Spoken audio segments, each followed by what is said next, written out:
व्यंग रचना का शीर्षक है धर्म संकट में भाई साहब। कभी कार सेवक रहे भाई साहब, पिछले 7 साल से सरकार सेवक हो गए। मोदी सरकार से छोटा सा सवाल पूछने पर भी बचाव में यूं उतरते हैं गोया बाढ़ ग्रस्तों के लिए एनडीआरएफ भी क्या उतरती होगी। भाई साहब का दावा है कि मोदी सरकार शाश्वत है और तब भी बची रहेगी जब सृष्टि नष्ट हो जाएगी। भाई साहब के मतानुसार भारतीयों का भविष्य काल तभी उज्जवल हो सकता है जब वे भूतकाल में उलझे रहें।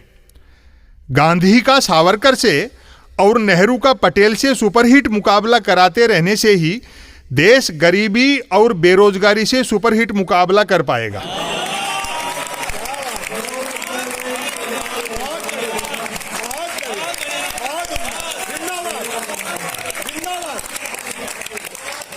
भाई साहब दुनिया की हर समस्या के लिए नेहरू को जिम्मेदार मानते हैं। उनके अनुसार सिंधु घाटी सभ्यता को उजाड़ने के पीछे भी नेहरू ही का षड्यंत्र था।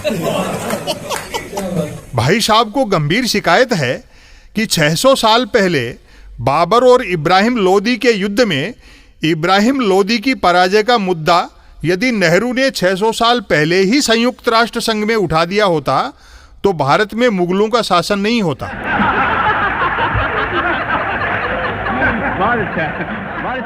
भाई साहब का दृढ़ मत है कि मिथक संविधान से ऊपर हैं।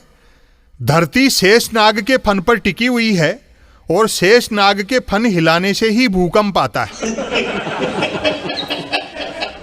मतदाताओं को भ्रम है कि देश को कोई सरकार वरकार चलाती है।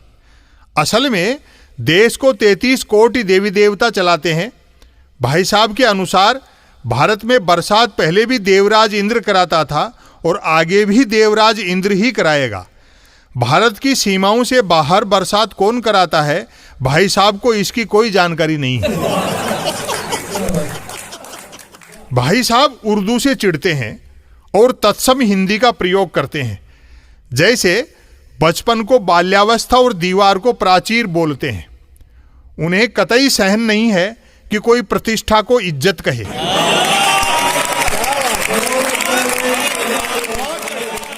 जहां तक शिक्षा दीक्षा का सवाल है, भाई साहब दीक्षा के आगे शिक्षा को तुच्छ मानते हैं। अपनी 5वीं कक्षा तक बेमुश्किल हुई पढ़ाई को वे प्रभु श्री राम के वनवास के समकक्ष ठहराते हैं, क्योंकि 5 कक्षाएं पास करने में भाई साहब को भी 14 साल लगे थे।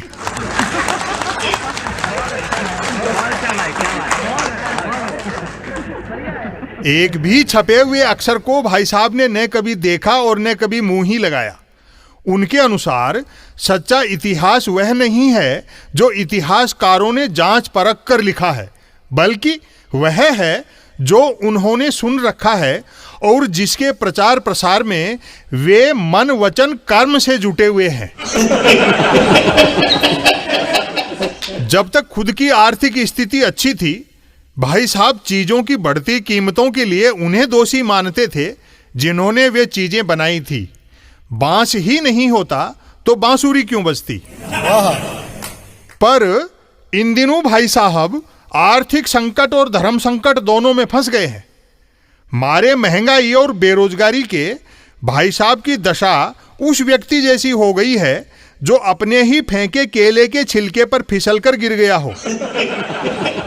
चोट अंदरूनी और असहनीय होने के बावजूद भाई साहब को मुस्कुराना भी पड़ रहा है।